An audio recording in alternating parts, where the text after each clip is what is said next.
Rezeki yang datang kepada kita dari kita lahir sampai kita meninggal dunia, itu kata ulama secara garis besar terbagi menjadi 4 bahagian. Yang pertama, rezeki jatah. Rezeki jatah ini bahasa kitanya rezeki yang sudah nggak bisa dirubah-rubah lagi. Memang segitu-gitunya aja. Kalau kita ngerubah-ngerubah, hukumnya haram, berdosa kita. Berdosa kita kalau merubah-rubah rezeki itu. Apa contohnya? Contohnya seperti kita dilahirkan dari bermacam-macam suku, bermacam-macam bangsa, bermacam-macam kulit, bermacam-macam warna kulit.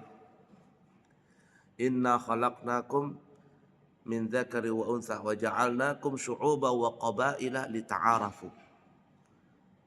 Kami kata Allah menciptakan kalian berbangsa-bangsa, bersuku-suku dan berbangsa-bangsa. Tujuannya adalah saling kenal mengenal. Ini kita tidak bisa mengelak rezeki ini. Kita terlahir dari bangsa Indonesia. Dari bangsa Indonesia pun terlahir dari suku bermacam-macam. Suku Banjar, Bugis, Madura, Jawa, Sunda. Apalagi Butun, Sulawesi. Bermacam-macam. Warna kulit juga bermacam-macam. Fisik kita juga bermacam-macam. Pada saat kita merubah itu, apa yang sudah ditakdirkan tadi sama Allah, hukumnya haram. Hukumnya haram. Hidung pesek umpama. Hidung pesek. Lalu kita ingin ngerubah hidung kita jadi mancung. Operasi hidung. Entah bagaimana cara operasinya. Hukumnya haram. Hukumnya haram. Ada suatu waktu saya berangkat umrah tahun lalu kalau salah ya, bawa jamaah ibu-ibu. Waktu itu dari hotel kita mau melaksanakan umrah pertama. Berpapasan kalau tidak salah orang Turki atau pokoknya orang-orang yang hidung mancung lah begitu. Berpapasan dengan orang-orang hidung mancung. Ada ibu-ibu yang baru pertama kali umrah. Kan kaget ngelihat orang-orang di sana mancung-mancung, kulitnya itu ada yang putih. Apalagi kalau dia minum kopi kelihatan tuh kopi lewat di lehernya. Saking bersihnya tuh kulitnya. Ini kiasan saja. Jadi ibu-ibu tuh ngelihat begitu, cantik-cantik katanya. Lalu saya tegur, Bu, sampean kan ngelihat tuh orang-orang itu. Sampean bilang mereka cantik-cantik, ganteng-ganteng. Betul enggak? Betul lah Bu ya katanya. Sebenarnya Bu, mereka itu ngelihat kita. Mereka itu ngelihat kita. Dan mereka tuh katakan kita ini cantik. Kita ini cantik. Hidung kita ini bagus katanya, mungil katanya. Nah itu tuh.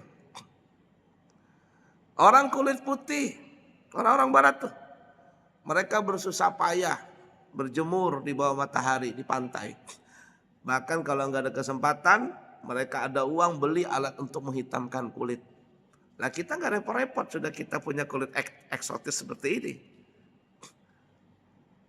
Nggak boleh dirubah, dibersihkan boleh, dirubah nggak boleh. Tahun lalu dia pernah itu haji ya, tahun lalu bukan 2005, 2024 saya selesai di Masjidil Haram ke Tawar Zamzam mau makan bakso. Duduk begitu, ternyata ada orang Indonesia anak muda. Kata saya, jamaah, bukan Pak katanya. Loh, maksudnya gimana bukan? Iya, saya iqomah di sini, kerja di Saudi. Di mana? Di Riyadh. Anak muda. Kata saya, kerja apa? Saya kira TKI kah, supir kah? Katanya enggak, saya asisten dokter. Wah, asisten dokter? Iya. Dokter apa? Kecantikan. Gimana maksudnya kecantikan itu? Ya, operasi. Apa yang dioperasi? Ya kecantikan, orang bermacam-macam datang. Siapa yang operasi? Kata saya, perempuan-perempuan Arab katanya. Apa yang dioperasi itu? Hidung katanya. Mereka punya hidung tuh dioperasinya supaya jadi pesek. Ada kata saya, ada katanya. Bahkan setiap hari itu 4 sampai 5 orang operasi hidung itu. Kata saya dalam hati, alhamdulillah, terima kasih Allah engkau jadikan kita punya hidung pesek. Ah, itu tuh. Apalagi yang hidungnya tuh kayak mulut burung beo yang begini hidungnya, ininya tinggi lah. Itu dipotongnya itu. Dipotongnya itu. La ilaha illallah. Lihat aja orang-orang yang kita pernah ke Saudi itu yang kalau saya bolak-balik begitu sering. Orang-orang Arab itu kalau sudah ngeliat orang Indonesia tuh dia celelek matanya. Senang dia ngelihat itu kita. Ibu-ibu kita itu perempuan-perempuan kita. Padahal kalau perempuan-perempuan Arab kan cantik-cantik, tapi dia begitulah. Ya kan ya? Aneh kan ya? Kita ngelihat mereka cantik, mereka lihat kita cantik. La ilaha illallah. Nah, yang begini-begini nggak boleh dirubah. Kecuali kalau seandainya itu memang mesti dirubah. Karena itu suatu cacat dan itu tidak wajar. Itu nggak apa-apa dioperasi. Contoh sumbing. Sumbing nggak apa-apa dioperasi. Ada operasi sumbing zaman sekarang ini. Ada waktu dulu sebelum saya bangun pesantren, ada orang datang ke saya di rumah. Pak, tolong tasmiahkan anak saya. Sebentar lagi saya punya anak melahirkan nih. Oh, kata saya, oke. Nanti kalau sudah siap kabarin Pak. Oh iya boleh. Ringkas kata, saya tunggu-tunggu ini nggak ada tasmiah. Enggak lama. Maksudnya sudah beberapa lama datang dia, Pak, tasmiah Pak anak saya. Ya. Nah saya datang banyak undangan, dia cerita nih orang ini. Pak, sebenarnya istri saya itu nggak mau tasmiah anak saya ini. Kenapa kata saya? Orang dianjurkan untuk tasmiah akikah kok sampean nggak mau. Istri saya apa yang nggak mau? Kenapa kata saya? Malu. Malu kenapa? Ini saya punya anak bayi ini, sumbing. Sumbing, jadi malu katanya dia. Kata saya, apa yang malu? Berapa banyak orang kepingin punya anak tapi nggak diberi-beri. Sampean punya anak ini. Masalah sumbing ini gampang, nanti operasi. Operasi. Jangan sedih kata saya. Boleh. Nah waktu saya tahnik, tahu tahnik ya bapak-bapak yang pakai kurma atau madu ditaruh di langit-langit itu. Ternyata bukan ininya aja yang robek. Sampai dia punya langit-langit dibolong. Saya juga kayak, bolong kata saya. Cuman saya diam aja begitu. Dalam hati, bolong sampai ke dalam nih. Kata saya nanti tanya dokter kalau sudah siap, sudah semuanya operasi ya. Nggih katanya. Nah berjalan waktu sampai anak itu bisa jalan sudah. Ya sudah beberapa bulan dia lewat di depan rumah saya, bapaknya sama anaknya pakai sepeda roda gitu. Pak kata dia, Assalamualaikum, salam. Oh kata saya, anak kemarin, iya. Nah kata saya, bagusnya bibir sudah. Bibirnya bagus, ya ada lagi sumbing, semuanya bersih. Alhamdulillah Pak katanya sudah sehat semuanya. Nah, alhamdulillah kata saya. Boleh dioperasi? Boleh. Tapi yang tidak boleh dioperasi umpama mata sipit begitu, dibelah ininya, jadi belek begitu. Orang Korea, siapa yang pernah berteman dengan orang Korea asli itu? Kalau kita nonton sinetron Korea terutama ibu-ibu banyak terobsesi itu. Kepingin punya yang anak muda, kepingin punya suami kayak orang Korea, yang masih bujangan kepingin punya istri kayak orang Korea. Di TV dramanya cantik-cantik, ganteng-ganteng. Coba lihat kenyataannya. Kenapa di sinetron begitu cantik-cantik, ganteng-ganteng? Operasi. Hidung dioperasi, mulut dioperasi, semuanya dioperasi. Hukumnya haram. Ini yang nggak boleh. Sebenarnya di balik kekurangan itu ada kelebihan. Berapa banyak orang yang fisiknya mungkin dilihat orang itu kurang, tapi ternyata itu menghasilkan uang. Contoh, kita bukan menghina ya, contoh saja. Ucok Baba, kenal ya Ucok Baba ya, tahu ya, artis tuh. Gara-gara model badannya seperti itu, fisiknya seperti itu, fisik yang seperti itu menghasilkan uang. Menghasilkan uang. Jadi artis dia. Coba dia kalau seandainya, subhanallah, dijadikan fisiknya wajar seperti kita. Mungkin dia enggak seperti itu rezekinya. Daus Mini, ada tahu artis Daus Mini? Seperti itu. Apalagi yang perempuan namanya Eli Sugigi itu ada ya. Dia banyak duitnya, ditanya sama wartawan. Katanya kenapa enggak operasi gigi katanya. Kan sudah banyak duit katanya. Enggak mau saya operasi gigi. Biarkan saja gigi saya seperti ini. Kenapa gigi yang seperti ini yang menghasilkan duit katanya. Tukul Arwana di masa sehatnya. Muka desa rezeki kota. Itu yang sering dia omongkan. Karena bibirnya bisa goyang begini. Bibirnya itu jadi duit itu. Subhanallah. Sampah apabila dikelola oleh orang yang mengerti tentang manfaat sampah, maka sampah menghasilkan duit. Tapi kalau orang tidak mengerti tentang sampah, jangankan sampah, barang yang baik aja bisa jadi sampah, apalagi betul-betul sampah. Itu istilah saja, kiasan. Begitu juga fisik kita ini. Rezeki yang sudah ditakdirkan oleh Allah itu tidak boleh dirubah. Syukuri saja, nikmati saja, maka di balik kekurangan itu ada kelebihan. Satu. Yang kedua, rezeki yang sampai kepada kita ini adalah rezeki yang dicari. Kalau AAG mengatakan dijemput. Kalau kita ingin kaya, kerja.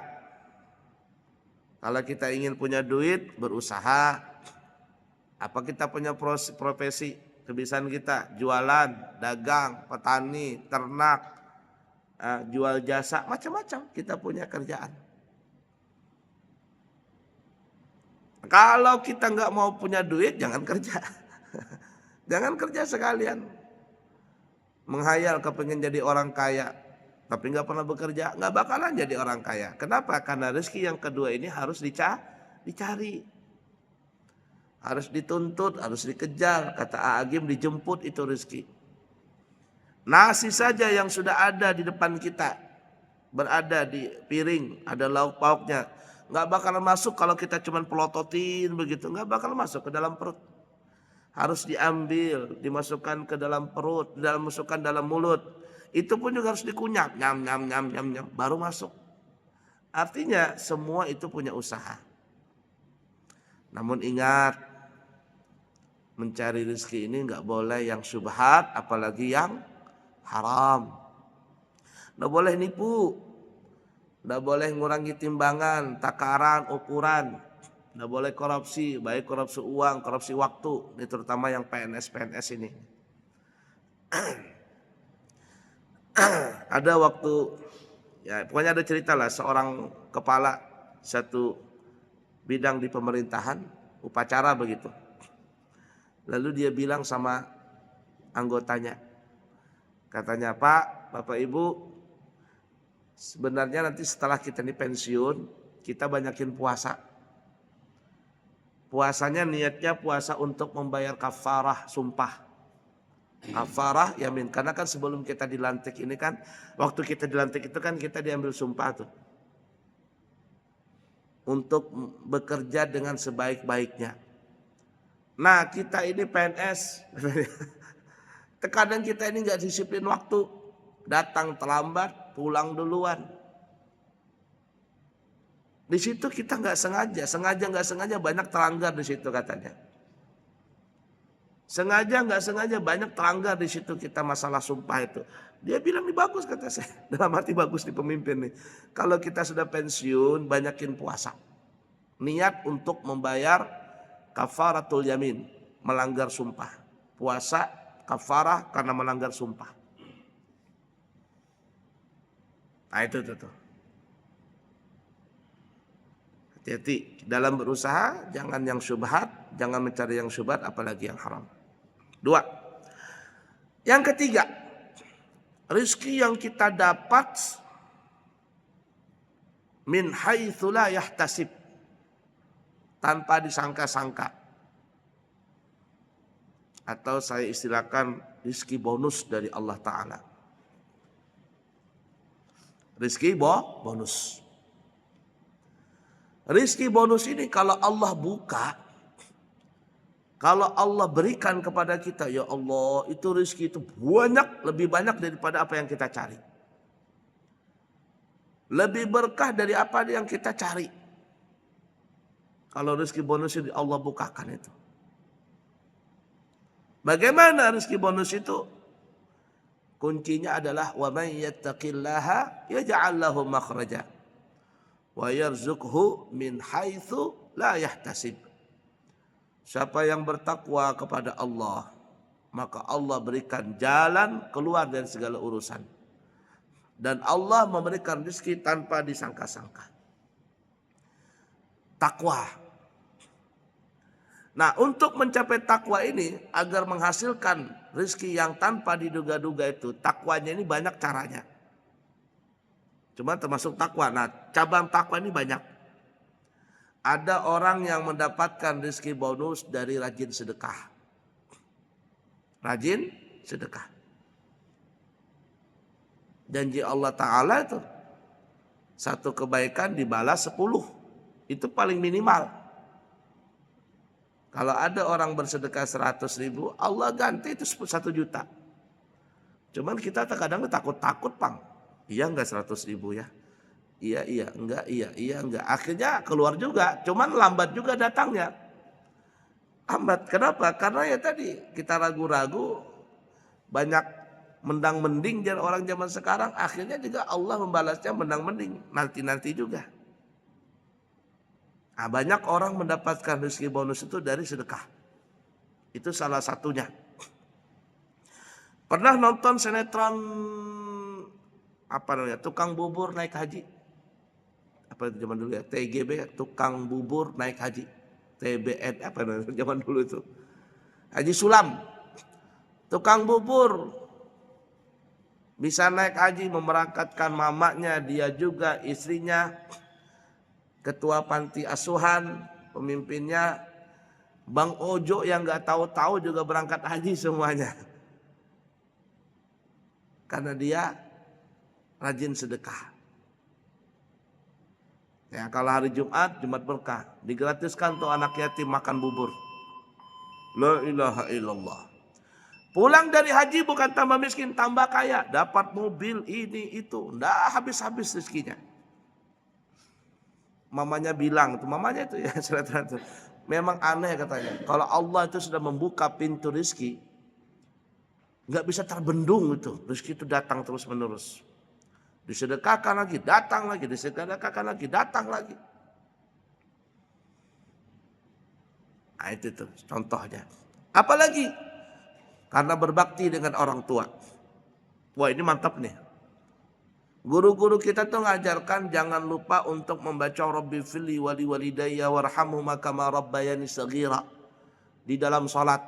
Kata guru-guru kita, ulama kita, selama orang itu membaca Rabbi fili wali walidayya warhamhuma kama rabbayani shaghira di dalam salatnya, terutama di sujudnya, orang itu enggak bakalan miskin.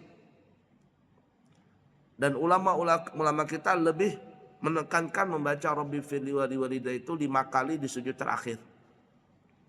Ulama-ulama kita, Rabbi fili wali walidayya, Rabbi fili wali walidayya, Rabbi fili wali walidayya, Rabbi fili wali walidayya, Rabbi fili wali walidayya warhamhuma kama rabbayani shaghira 5 kali.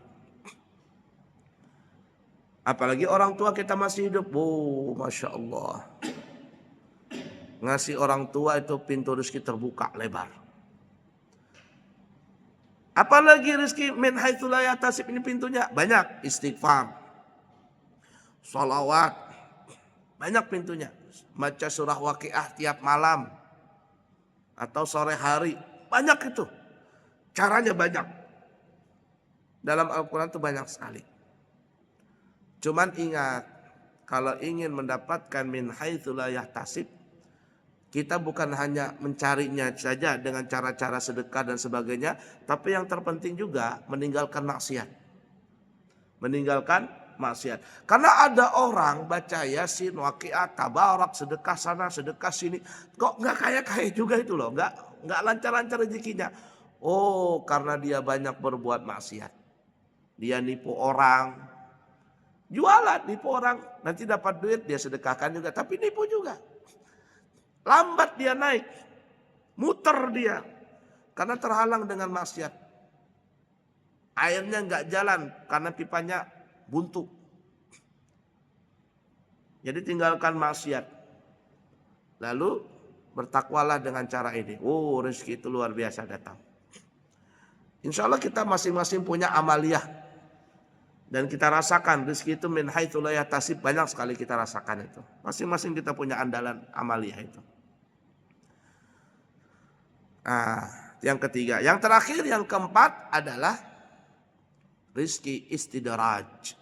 Apa istidraj? Istidraj itu kata orang Banjar, apa nama itu? Dilanjur. Dilanjur. Dibiarkan sama Allah. Ibarat kata ada kambing kurus, dikasih makan banyak-banyak sampai gemuk, tapi akhirnya ujung-ujungnya sembelih. Ya, kasih makan ini. Karena sebulan lagi mau dipotong, dikasih makan banyak-banyak. Oh, gemuk, potong. Ada orang berbuat maksiat, zina, mabok, judi, apalagi, nggak sholat, nggak puasa, nggak haji, nggak zakat, duitnya banyak banget. Ada nggak seperti itu? Banyak banget. Apa ini? Istirahat. Dibiarkan sama Allah. Ayo kamu puas-puas saja di dunia ini. Tapi ingat, di akhirat itu azabnya pedih. Semakin dia banyak punya harta, semakin dia berbuat maksiat, semakin dia lupa, maka hartanya itu akan menjadi belenggu buat dia nanti di akhirat. Nah, jadi jangan main-main dengan rezeki istidrat. Jadi kalau kita ini ya, sholat enggak, puasa enggak, maksiat ya, tapi kalau lancar rezeki ini, hati-hati. Itu jangan-jangan istidrat dari Allah Ta'ala. Istidrat dari Allah Ta'ala. Nah, Fir'aun itu kan kaya. Raja, kaya. Nggak sakit-sakit Fir'aun itu. Bahkan dikatakan, ada yang mengatakan giginya ada 2, bukan cuma 2. Bukan tinggal 2, ada 2 aja giginya. Atas bawah. Tapi dia punya gigi itu nyatu. Gigi atas dari belakang kanan terus sampai belakang kiri. Begitu juga di bawah. Yang belakang kanan, dari belakang kanan terus nyatu sampai belakang kiri. Artinya dia mau makan apapun nggak pernah yang namanya daging masuk ke sela-sela gigi. Dan orang Banjar nggak pernah kesulitan, nggak pernah sakit. Ada kisah Israiliyat seperti itu. Istidrat dari Allah Ta'ala. Tapi akhirnya apa? Mati dalam keadaan kafir, masuk neraka selama-lamanya. Bahkan bos gengnya dalam neraka itu. Nah, jadi hati-hati jangan main di istirahat ini. Apalagi sampai pesugihan, melihara tuyul, susuk ngesot, babi ngepet, parakang, jenglot, tali pocong perawan, kolor ijo, butu ijo, kuyang, pocong. Banyak banget hantunya di Indonesia. Dipelihara itu. Berjualan pakai itu, berjampi sana, jampi sini. Ini bahaya seperti itu. Kesimpulan, rezeki kita ditakdirkan oleh Allah Ta'ala. Tidaklah seseorang itu meninggal di dunia ini kecuali memang rezekinya sudah habis. Kontrak rezekinya di dunia sudah habis. Dan perlu diingat, rezeki yang Allah berikan kita di dunia ini walaupun sudah ditentukan, tapi sampai kepada kita ini terbagi menjadi 4 bahagian. Pertama, rezeki jatah. Tidak boleh dirubah-rubah. Seperti warna kulit, hidung, fisik kita ini rezeki jatah. Kita terlahir dari bangsa Indonesia, Butun, Jawa, nggak boleh dirubah-rubah. Kita terlahir dari keturunan A, dari keturunan B, nggak boleh dirubah-rubah. Itu takdir, rezeki jatah sudah. Syukuri aja. Yang kedua, rezeki yang dicari. Carilah rezeki yang halal, jangan yang syubhat, apalagi yang makruh dan yang haram, jangan. Yang ketiga, rezeki min haitsu la yahtasib, rezeki bonus. Jangan mengandalkan rezeki yang dicari saja, jangan. Tapi andalkan rezeki min haitsu la yahtasib ini. Bagaimana caranya bertakwa dengan Allah Ta'ala? Karena kalau Allah sudah membukakan pintu rezeki bonus ini, itu datangnya luar biasa banyaknya. Berkah dan banyak. Dan yang terakhir rezeki istidraj. Yang keempat, jangan main-main dengan rezeki istidraj ini. Kalau rezeki istidraj ini orang bermain di situ, maka dampaknya, keburukannya itu sampai bisa memasukkan orang tersebut ke dalam neraka. Na'udzubillahi min dzalik. Baik para jamaah, mungkin sampai di sini yang kami bisa sampaikan. Insyaallah kita bertemu di kesempatan yang lain. Subhanakallahumma wa bihamdika asyhadu an la ilaha illa anta astaghfiruka wa atubu ilaik. Wa akhiru kalam wassalamu alaikum warahmatullahi wabarakatuh.